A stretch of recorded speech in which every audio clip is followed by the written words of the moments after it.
الحمد لله كفى والصلاة والسلام على النبي المصطفى وعلى آله وصحبه ومن سار على نهجه واقتفى وبعد. أعوذ بالله من الشيطان الرجيم. بسم الله الرحمن الرحيم. الزاني لا ينكح إلا زانية أو مشركة. صدق الله العلي العظيم. முழு பிரபஞ்சத்தையும் படைத்து பரிபாலிக்கும் ரப்பல் ஆலமீன் அல்லாஹ்வுக்கே எல்லா புகழும் புகழ்ச்சியும் அல்ஹம்துலில்லாஹ். நபிமார்கள் ரசூல்மார்கள் அனைவர்களுக்கும் தலைவராக அனுப்பப்பட்ட நபியே முஸ்தபா முஹம்மது ஸல்லல்லாஹு அலைஹி வஸல்லம் அவர்கள் மீதும் அவர்களை பின்பற்றி வாழ்ந்த சஹாபாக்கள், தாபிஊன்கள், தபூ தாபிஈன்கள், ஸலஃபு ஸாலிஹீன்கள், அல்லாஹ்வுடைய அனைத்து நபியார்கள் மீதும் அவனது ஸலாத்தும் ஸலாமும் உண்டாவதாக. மதிப்புக்குரிய பெரியோர்களே, அன்புக்குரிய சகோதரர்களே, எல்லா சந்தர்ப்பங்களிலும் ரப்பல் ஆலமீன் அல்லாஹ்வை அஞ்சி பயந்து வாழுமாறு முதலாக எனக்கும் அப்பால் உங்களுக்கும் தக்வாவை கொண்டு வசியத்தும் நசீஹத்தும் செய்து கொள்கிறேன். கணியத்துக்குரிய சகோதரர்களே, பெரியோர்களே, அன்பானவர்களே, ஷைத்தான் நேரடியாக விபச்சாரத்தின் பக்கம், தவறான உறவின் பக்கம் அழைக்க மாட்டான். அந்த பாவத்தின் பக்கம் நெருக்கி வைக்கக்கூடிய, அந்த பாவத்தை தூண்டக்கூடிய சதி திட்டங்களை தீட்டுவான். அதனால தான் அல்லாஹு தஆலா சொல்கிறான், வலா தக்ரபு ஸினா, தவறான உறவை நெருங்க வேண்டாம், விபச்சாரம் செய்யாதீர்கள், தவறான உறவில் ஈடுபடாதீர்கள் என்று அல்லாஹ் சொல்லவில்லை. வலா தக்ரபு ஸினா, அந்த பாவத்தின் பக்கம் நெருங்காதீர்கள். நேரடியாக ஷைத்தான் இந்த பாவத்தை செய் என்று சொன்னால் ஒரு முஸ்லிம், ஒரு மூமின் ஒரு போதும் செய்ய மாட்டார். அந்த பாவத்தை தூண்டக்கூடிய, அந்த பாவத்தின் பக்கம் நெருக்கி வைக்கக்கூடிய பல வழிகளை ஷைத்தான் லேசாக்கி கொடுப்பான். ஷைத்தான் மிக பெரும் ஒரு அறிவாளி. அந்த அறிவோடு தஜ்ருபா, எக்ஸ்பீரியன்ஸும் இருக்கிறது. ரசூலுல்லாஹி ஸல்லல்லாஹு அலைஹி வஸல்லம் அவர்கள் சொன்னார்கள், லா ஹகீம இல்லா து தஜ்ருபா, அனுபவசாலியை விட ஞானி என்பவன் கிடையாது. ஆதம் அலைஹிஸ்ஸலாம் அவர்களுடைய காலத்திலிருந்து இதுவரை எத்தனை கோடி, மில்லியன், பில்லியன் மக்களை அவன் வழிகெடுத்திருப்பான். எத்தனை விதமான மனிதர்களை அவன் பார்த்திருப்பான். எத்தனை பேரை அவன் வழிகெடுத்திருப்பான். எவ்வளவு அனுபவம் இருக்கும்.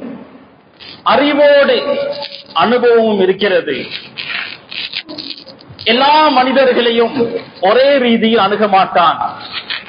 ஒவ்வொருவரையும் எவ்வாறு அணுக வேண்டும் என்பது ஷைத்தானுக்கு தெரியும். முதலாக இந்த பூமியில் சிலை வணக்கம் எவ்வாறு உருவாகியது? ஆதம் அலைஹிஸ்ஸலாம் அவர்களுடைய பிள்ளைகளில், பிச்சலங்களில் நல்ல சாலிஹான மக்கள் இருந்தார்கள். ஷைத்தான் மனிதர்களுடைய உள்ளங்களில் வஸ்வாசை, ஊசலாட்டத்தை ஏற்படுத்தினான். கனவில் தோன்ற ஆரம்பித்தான், உங்களுடைய சாலிஹான மக்கள் வஃபாத்தாகிவிட்டார்கள், காலப்போக்கில் அவர்களை நீங்கள் மறந்து விடுவீர்கள், அதனால் அவர்களுடைய தோற்றங்களை வரைந்து வைக்கலாமே, அவர்களுடைய தோற்றங்களை கற்களில் செதுக்கி வைக்கலாமே, அவர்களை சிலைகளாக செய்து வைக்கலாமே. காலம் கடக்க கடக்க, தலைமுறைகள் மாறும் போது வஸ்வாசை, ஊசலாட்டத்தை ஏற்படுத்தினான். உங்களுடைய முன்னோர்கள் இந்த சிலைகளை தான் வணங்கினார்கள். சிலை வணக்கம் உருவாகியது. ஷைத்தான் கட்டம் கட்டமாக பிடிப்பான். மனிதன் என்ற ரீதியில் பலகீனங்கள் இருக்கும். அந்த பலகீனத்தை அவனுக்கு சாதகமாக பயன்படுத்திக் கொள்வான். கிறிஸ்தவர்கள் ஈசா அலைஹிஸ்ஸலாம் அவர்களை நேசித்தார்கள், அளவு கடந்து அன்பு வைத்தார்கள். அந்த நேசத்தை அவனுக்கு சாதகமாக பயன்படுத்தி நபி ஈசாவை கடவுளுடைய தரத்தில் கொண்டு வர வைத்தான். கடவுளுடைய பிள்ளை என்று சொல்லக்கூடிய அளவுக்கு கொண்டு போனான். யூதர்கள் நபி மூசா அலைஹிஸ்ஸலாம் அவர்களை நேசித்தார்கள். அந்த நேசத்தை பயன்படுத்தி அதற்கு பின்னர் வந்த நபி ஈசாவை ஏற்றுக்கொள்ளாமலும் முஹம்மது ஸல்லல்லாஹு அலைஹி வஸல்லம் அவர்களை ஏற்றுக்கொள்ளாமலும் வைத்துக் கொண்டான். ஷைத்தான் நாம் எதை விரும்புகிறோமோ, எதை நேசிக்கிறோமோ, மனிதனுடைய பலகீனம் எதுவோ அதை வைத்துதான் எங்களை வழிகெடுப்பான். கண்ணியத்துக்குரிய சகோதரர்களே, பெரியோர்களே, அன்பானவர்களே, மனிதன் என்றால் ஆசா பாசங்கள் இருக்கும். அல்லாஹ் மனிதனை அவ்வாறுதான் படைத்திருக்கிறான். மனிதனுடைய ஆசா பாசத்தை ஷைத்தான் தனக்கு சாதகமாக பயன்படுத்தி அந்த ஷஹ்வாத்துகள், அந்த இச்சைகளை வைத்து மனிதனை எப்படி வழிகெடுக்கலாம் என்று அவன் பல சதித்திட்டங்களை தீட்டிக் கொண்டிருக்கிறான். காதல் என்ற பெயரில் ஜினா, விபச்சாரங்கள் இந்த பூமியில் ஏராளம் நடந்து கொண்டிருக்கிறது.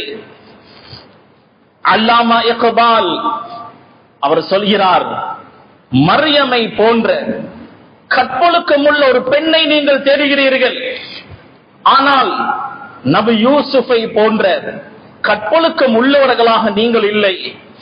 இது எப்படி சாத்தியம் என்று கேட்கிறார். ரசூலுல்லாஹி ஸல்லல்லாஹு அலைஹி வஸல்லம், இறுதி தூதர் முஹம்மது ஸல்லல்லாஹு அலைஹி வஸல்லம் உருவாக்கிய சமுதாயம் நபி யூசுஃபை போன்று கற்பொழுக்கம் உள்ளவர்கள், நபி இப்ராஹீமை போன்று ஈமானில் உறுதியானவர்கள். எங்களுடைய ஈமான் நபி இப்ராஹீமுடைய அளவுக்கு இல்லை என்றாலும் ஸ்ட்ராங்கான ஈமானாக இருக்க வேண்டும். நபி யூசுப் அலைஹிஸ்ஸலாம் அவர்களுக்கு ஒழுக்கம் எவ்வாறு இருந்ததோ அந்த அளவுக்கு கற்பொழுக்கம் எங்களுக்கு இருக்க வேண்டும். கணேசுக்குரியவர்களை, சஹாபாக்கள் அப்படிதான் வாழ்ந்திருக்கிறார்கள். சஹாபாக்கள் அவர்களுடைய வாழ்வு எங்களுக்கு முன்மாதிரி. அல்-இஸாபா ஃபீ தம்யீஸ் ஸஹாபா என்ற கிதாபில் இப்னு ஹஜர் அஸ்கலானி ரஹிமஹுல்லாஹ் ஒரு சம்பவத்தை கொண்டு வருகிறார்கள். அனாக் என்ற ஒரு பெண்மணி மக்காவில் இருந்தார். அவள் தவறான நடத்தையுள்ள ஒரு பெண். அந்த பெண்ணை மிர்சத் அல் கனமி என்பவர் நேசித்தார். அவள் தவறான பழக்க வழக்கமுடைய பெண்ணாக இருந்தாலும் அந்த நேசம், அந்த முஹப்பத்தினால் அந்த பெண்ணோடு வாழ ஆரம்பித்தால், அந்த பெண்ணோடு வாழ்ந்தார், குடும்பம் நடத்தினார். எங்களுடைய நேசம் கண்ணை பொட்டையாக்கும், காதை குருடாக்கும், காதை செய்தாக்கும். ஒன்றை நாம் நேசித்தால் அந்த நேசம் குறைகளை மறைக்கும். அனாக் என்ற பெண்மணி தவறான நடத்தையுள்ள பெண்ணாக இருந்தாலும் மிர்சத் அல் கனமி அந்த பெண்ணோடு வாழ்ந்தார், அந்த பெண்ணை நேசித்தார். அல்லாஹு தஆலா இந்த மிர்சத் அல் கனமி என்பவருக்கு இஸ்லாத்துடைய பாக்கியத்தை கொடுத்தான். இஸ்லாத்தை ஏற்றார். மக்காவில் இருந்து மதீனாவுக்கு ஹிஜ்ரத் செய்து வந்தார். ரசூலுல்லாஹி ஸல்லல்லாஹு அலைஹி வஸல்லம் மிர்சத் அல் கனமியை மதீனாவில் இருந்து மக்காவுக்கு அனுப்பி வைத்தார். ஒரு முஸ்லிமை குஃபாரு மக்கா, மக்காவுடைய காபிர்கள் சிறை கைதிகளாக பிடித்து வைத்திருக்கிறார்கள். அவரை கூட்டிக் கொண்டு வா. மிர்சத் அல் கனமி மக்காவுக்கு போனார். அந்த சிறை கைதியுடைய கால் உடைக்கப்பட்டிருக்கிறது. அவரை முதுகில் சுமந்து கொண்டு வந்து கொண்டிருக்கிறார். பின்னால் இருந்த ஒரு சத்தம், மர்ஹபன் வ அஹ்லன், வருக வருக என்ற ஒரு சத்தம் கேட்கிறது. இது ஏற்கனவே கேட்ட ஒரு குரல். திரும்பி பார்க்கிறார். இவருடைய பழைய காதலி இவர் அந்த பெண்ணை ஹபீபதி, நேசத்துக்குரியவளே என்றுதான் அழைப்பார். அந்த அளவு இருவருக்கு மத்தியில் அன்பு மஹப்பத் இருந்தது. நீண்ட நாட்களுக்கு பின்னர் அவளை காண்கிறார். கேட்டார், எவ்வளவு நாள் ஆகிவிட்டது? அனாக் என்ற பெண்மணி சொன்னால், நீண்ட நாள் ஆகிவிட்டதுதான், உண்மையாகவே என்னால் மறக்க முடியாது. இரவாகிவிட்டது, இருட்டிவிட்டது, இன்று இரவு என்னோடு தங்கிவிட்டு நாளை காலை போகலாமே. உடனே மிர்சத் அல்-கனமி சொன்னார், ஹர்ரமல்லாஹு ஸினா, அல்லாஹ் தவறான உறவை ஹராமாக்கிவிட்டான். அனாக் என்ற பெண் சொன்னால், நீ இன்று இரவு என்னோடு தங்கவில்லை என்றால் நான் சத்தம் போட்டு இந்த சிறை கைதியை எடுத்துக்கொண்டு போவதை நான் தெரியப்படுத்தி விடுவேன். மிர்சத் அல்-கனமி ரலியல்லாஹு அன்ஹு அவர் சொன்னார், நான் உன்னோடு தவறான உறவில் ஈடுபடுவதை விட இவர்களுடைய கரத்தால் உயிரை விடுவது எனக்கு மேல். இந்த பெண் சத்தம் போட்டால், யா அஹ்லல் கியாம், மக்கவாசிகளே வாருங்கள், உங்களுடைய சிறை கைதியை எடுத்துக்கொண்டு போகிறார். மிர்சத் அல்-கனமி தாப்பையால் பாய்ந்து வேகமாக ஓடினார், தப்பித்து விட்டார். மதீனாவுக்கு வந்து சேர்ந்தார். ஷைத்தான் அவரை விடவில்லை, ஊசலாடிக்கொண்டே இருக்கிறார். ரசூலுல்லாஹ்விடம் வந்தார், யா ரசூலல்லாஹ், நான் அனாக்கை திருமணம் செய்யவா? ரசூலுல்லாஹி ஸல்லல்லாஹு அலைஹி வஸல்லம் பதில் சொல்லவில்லை, மௌனமாக இருந்தார்கள். மறுபடியும் கேட்டார், யா ரசூலல்லாஹ், அனாக்கை நான் திருமணம் செய்யட்டுமா? அல்லாஹ் குர்ஆனுடைய வசனத்தை அருளுகிறான், அஸ்ஸானி லா யன்கிஹு இல்லா ஸானியத்தன் அவ் முஷ்ரிகா. கற்பொழுக்கம் உள்ள ஒரு ஆண் கற்பொழுக்கம் உள்ள ஒரு பெண்ணை தான் திருமணம் செய்வான். கற்பொழுக்கம் இல்லாத ஒரு ஆண் கற்பொழுக்கம் இல்லாத ஒரு பெண்ணை, ஒரு முஷ்ரிகாவை தான் திருமணம் செய்வான். ரசூலுல்லாஹி ஸல்லல்லாஹு அலைஹி வஸல்லம் இந்த குர்ஆனுடைய வசனத்தை ஓதி காண்பித்து விட்டு சொன்னார்கள், லா தன்கிஹா, அந்த பெண்ணை நீ திருமணம் செய்யாதே. கண்ணியத்துக்குரிய சகோதரர்களே, ஒரு தடவை ரசூலுல்லாஹி ஸல்லல்லாஹு அலைஹி வஸல்லம் மகள் ஃபாத்திமாவை அழைத்தார்கள். கேட்டார்கள், ஐயோ ஷைஇன் கைருன் லில் மரா, ஒரு பெண்ணுக்கு எது சிறந்தது? ஃபாத்திமா சொன்னால், அல்லா தரா ரஜுலன் வலா யராஹா ரஜுலுன், அந்த பெண் எந்த ஒரு அந்நிய ஆணையும் பார்க்க மாட்டாள். அவளை ஒரு அந்நிய ஆண் பார்க்கும் விதமாக அவள் இருக்கவும் மாட்டாள், அவள் பார்க்கவும் மாட்டாள், அவளுடைய அலங்காரத்தை இன்னொருவருக்கு காண்பிக்கவும் மாட்டாள். ரசூலுல்லாஹி ஸல்லல்லாஹு அலைஹி வஸல்லம் மகளை ஃபாத்திமாவை கட்டி அணைத்தார்கள். துர்ரியத்தம் பஅதுஹா மின் பஅத் என்ற குர்ஆனுடைய வசனத்தை ஓதினார்கள். நபி ஆதமை, நபி நூஹை, இப்ராஹிம் அலைஹிஸ்ஸலாமுடைய குடும்பத்தை, இம்ரானுடைய குடும்பத்தை அல்லாஹ் தெரிவு செய்தான். இவர்கள் எல்லாம் ஒரே பிச்சரத்தை சேர்ந்தவர்கள், ஒரே வம்சாவளியை சேர்ந்தவர்கள். அல்லாஹ் தஆலா சொல்கிறான், இந்த வசனத்தை ரசூலுல்லாஹ் ஓதி காண்பிக்கிறார்கள், என்னுடைய மகள் அல்லவா ஃபாத்திமா. கண்ணியத்துக்குரிய சகோதரர்களே, பெரியோர்களே, அன்பானவர்களே, இன்றைய உலகம் எப்படி இருக்கிறது தெரியுமா? ஆடை ஒழுக்கத்தில் வீழ்ச்சி கண்டிருக்கிறது. கணவன் என்ற ரீதியில், தகப்பன் என்ற ரீதியில் வெட்கத்தை இழந்துதான் அநேகமானவர்கள் வாழ்ந்து கொண்டிருக்கிறார்கள். இது கசப்பாக இருந்தாலும் இதுதான் உண்மை. ஆடை ஒழுக்கத்தினுடைய அந்த வீழ்ச்சி தவறான வழியின் பக்கம், தவறான உறவுகள், தவறான தொடர்புகள் என்று ஏராளமாக அதிகமாகிக் கொண்டே போகிறது. ஜினாவுடைய கதவுகள் திறக்கப்பட்டிருக்கிறது. ஷைத்தான் அந்த வழியின் பக்கம் அழைத்துக் கொண்டே இருக்கிறான். நீங்கள் உங்களுடைய துர்ரியத், பிச்சலத்தை உண்டாக்கக்கூடிய ஒரு பெண்ணை தேடுகிறீர்கள். உங்களுடைய பிள்ளைகளுக்கு ஒரு தாயை தேடுகிறீர்கள். சாலிஹான ஒரு பெண்ணை தெரிவு செய்யுங்கள். சாலிஹான கற்பொழுக்கம் உள்ள ஒரு பெண்ணால் தான் சிறந்த ஒரு குடும்பத்தை உருவாக்கலாம். உங்களோடு அன்பாக பேசுகிறாள், உங்களுக்கு மெசேஜ் பண்ணுகிறாள், அவளாக கோல் எடுக்கிறாள், உங்களோட தொடர்பு ஏற்படுத்திக் கொள்ள முயற்சி செய்கிறாள் என்றால் அந்த பெண் எப்படி ஒழுக்கமான பெண்ணாக இருக்கலாம்? ஹலாலான அகுதுக்கு முன்னர் உங்களோட ஒரு பெண் பேசுகிறாளா? அவள் கற்பொழுக்கம் இல்லாதவள். நீங்கள் இன்னொரு பெண்ணோடு பேசுகிறீர்களா? நீங்கள் கற்பொழுக்கம் இல்லாதவர்கள். கணேசக்குரிய சகோதரர்களே, தவறான உறவு என்பது கபீரா, பெரும் ஒரு பாவம். அல்லாஹ் கியாமத்துடைய நாளையில் உங்களை கேவலப்படுத்தக்கூடிய பெரும் ஒரு பாவம். இந்த பாவம் முஸ்லிம் சமூகத்திடமும் கூட இன்றைய காலம் அதிகரித்திருக்கிறது. இதற்கு என்ன காரணம் தெரியுமா? முதன்மையான காரணம் மஹரமியத்தை பேணாமல் இருப்பது. யாரை பார்க்கலாம், யாருடன் பேசலாம் என்ற வரையறையை இஸ்லாம் வைத்திருக்கிறது. இந்த சட்டத்திட்டமே எங்களுடைய சமூகத்திற்கு தெரியாது. எல்லாருடனும் பேசுகிறோம், எல்லாருடனும் கதைக்கிறோம், எல்லாரையும் பார்க்கிறோம். இந்த மஹரமியத்தை பேணாமல் இருப்பதினால் தான் அநேகமான தவறான உறவுகள் ஏற்படுவதற்கு முதன்மையான காரணம். இரண்டாவது காரணம், காதல் என்ற பெயரில் நடக்கக்கூடிய அட்டூழியங்கள், அனாச்சாரங்கள். February 14 பல இடங்களில் கொண்டாடப்படுகிறது.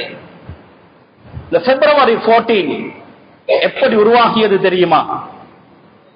ரோமர்கள், பெரும் சாம்ராஜ்யத்துடையவர்கள், எப்படி மக்காவில் ஆரம்ப காலத்தில் சிலை வணக்கம் இருந்ததோ அதே போன்று ரோமர்களிடத்தில் சிலை வணக்கம் தான் ஆரம்பத்தில் இருந்தது. ரோமர்களுடைய மன்னன், அந்த மன்னனுக்கு ஓநாய் பால் கொடுத்ததாம். அந்த பாலை அவர் குடித்ததிலிருந்து தெம்பாக மாறினார், நிறைய சக்திகள் கிடைத்தது. அதற்கு பின்னர் தான் பல நாடுகளை அவர் கைப்பற்றினார். அவருக்கு அந்த சக்தி கிடைத்தது பிப்ரவரியுடைய மாதம். அதனால் இந்த மாதத்தை அவர்கள் கொண்டாடினார்கள். ஜனவரி, பிப்ரவரி, மார்ச் என்று இந்த மாதங்கள் இருக்கிறது. இதெல்லாம் ரோமர்களுடைய கடவுளின் பெயர்கள். ஜூலை, ஆகஸ்டை தவிர கிறிஸ்தவம் ரோம் சாம்ராஜ்யத்துக்கு செல்கிறது.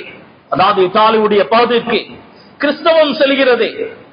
கிறிஸ்தவம் செல்லும் போது பிப்ரவரியுடைய மாதம் அவர்கள் ஒவ்வொரு வருடமும் கொண்டாடக்கூடிய கொண்டாட்டம். இந்த மதத்தை சார்ந்தவர்கள் எப்படியுமே அதை எதிர்ப்பார்கள். இவர்களுடைய மதம் அங்கு வளர வேண்டுமா?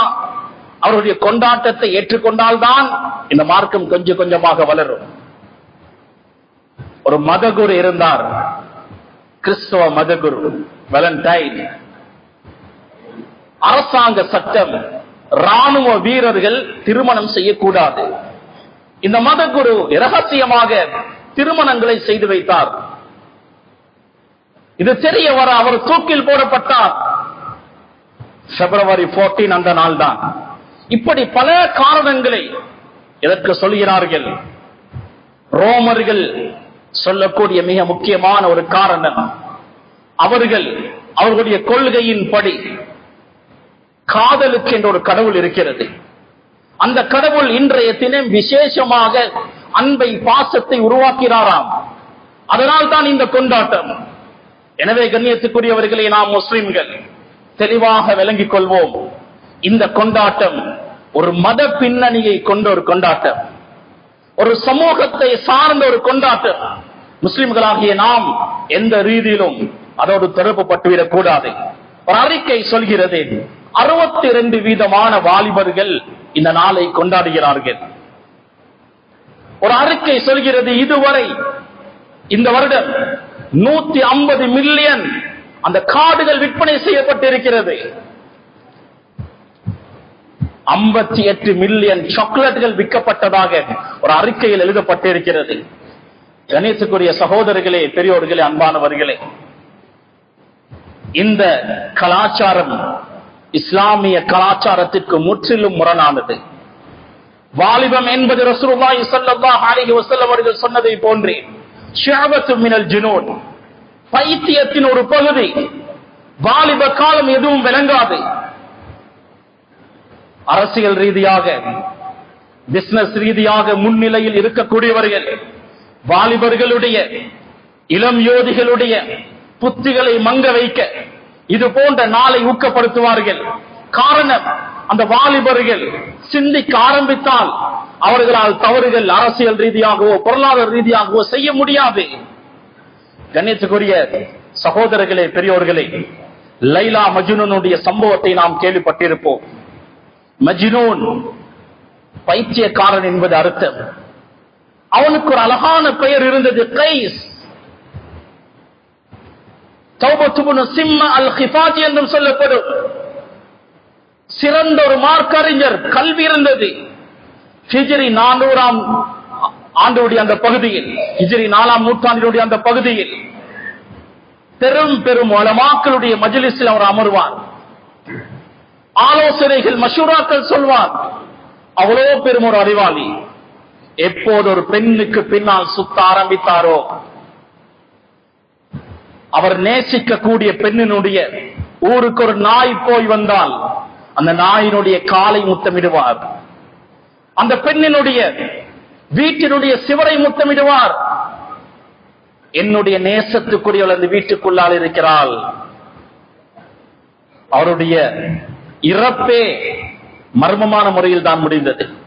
இன்று வரை வரலாற்றில் மஜ்னூன், பைத்தியக்காரன் என்ற பெயரில் தான் அவருடைய நிகழ்வுகள், சம்பவங்கள் சொல்லப்படுகிறது. கணேசுக்குரிய வாலிபர்களை, ஹலாலான உறவில் தான் எப்போதும் பரக்கத் இருக்கிறது, சந்தோஷம் இருக்கிறது. தவறான உறவு அந்த நேரம் இன்பமாக இருக்கலாம், ஷைத்தான் அலங்காரமாக காண்பிப்பான். அதனுடைய முடிவு உலகத்திலும் ஆகிரத்திலும் மிக பயங்கரமாக இருக்கும்.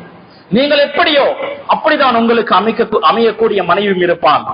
அல்லாஹ் சொல்கிறான், அல் கபீசாத்து லில் கபீஸீன் வல் கபீஸூன லில் கபீஸாத் வத்தய்யிபாத்து லித் தய்யிபீன் வத்தய்யிபூன லித் தய்யிபாத். நல்லவர்களுக்கு நல்லவர்கள், கெட்டவர்களுக்கு கெட்டவர்கள். அல்லாஹ் ஜோடிகளை அப்படிதான் அமைப்பான். நீ எப்படியோ அவ்வாறுதான் உனது மனைவியும் இருப்பாள். நீ சாலிஹானவனாக இருந்தால், கற்பொழுக்க முடியவனாக இருந்தால், உனது மனைவியும் அவ்வாறு இருப்பாள். திருமணம் செய்யாதவர்கள், திருமணம் செய்தவர்கள் எல்லாருக்கும் இது பொருந்தும். ஒரு சாலிஹான ஒரு பெண்மணி, அவளுக்கு அடிக்கடி தவறான உறவில் ஈடுபட வேண்டும் என்ற ஆசை வந்து கொண்டே இருக்கிறது. சாலிஹான ஒரு பெண், தஹஜ்ஜுதுக்கு எழக்கூடிய ஒரு பெண், முஸல்லாவை விரிக்கிறாள், அழுகிறாள்.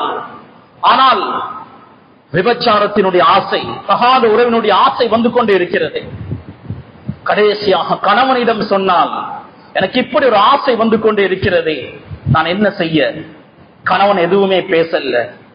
கணவனிடத்தில் இந்த பெண் எப்போது சொன்னாலோ அதிலிருந்து அந்த ஆசை இவளுக்கு போய்விட்டது. கணவனிடம் கேட்டான், உங்களிடத்தில் நான் சொன்ன நேரத்திலிருந்து எனக்கு அந்த ஆசை இல்லாமல் போனதே, என்ன காரணமாக இருக்கும்? கணவன் அழுந்து கொண்டே சொன்னான், ஒரு பெண்ணோடு தவறான உறவு, தவறான ரிலேஷன்ஷிப் இருந்தது, அதனால் தான் உன்னுடைய உள்ளத்திலும் தவறான எண்ணங்கள் வந்திருக்கிறது. எப்போது நீ என்னிடம் சொன்னாயோ அப்பொழுது நான் தௌபா செய்தேன், அந்த உறவை நான் துண்டித்து விட்டேன். கணேசக்குரியவர்களே, இமாமுனா ஷாஃபிஈ ரஹிமஹுல்லாஹ் மிக தெளிவாக சொல்கிறார்கள், இன்ன ஸினா தைனுன் ஃபஇன் அக்ரல்தஹு கான ஸினா ஃபீ அஹ்லி பைத்திக ஃபஅலமி. தவறான உறவு, விபச்சாரம் என்பது ஒரு கடன். நீ அந்த கடனை எடுத்துக்கொண்டால் உனது குடும்பத்தை சேர்ந்த யாராவது ஒருவர் அந்த கடனை நிவர்த்தி செய்வார்கள். நீ தவறான உறவில் ஈடுபட்டால், தவறான உறவில் நீ இருந்தால், உனது மனைவியும் அதே வழியில் செல்வாள், உனது மகள் மகன் அந்த வழியில் செல்வார்கள், உனது பரம்பரையை நாசமாகிவிடும். இந்த இச்சையோடு சம்பந்தப்பட்ட பாவங்கள் என்பது எம்மோடு முடிந்து விடாது. எங்களுடைய மனைவியை தாக்கும், பிள்ளைகளை தாக்கும்.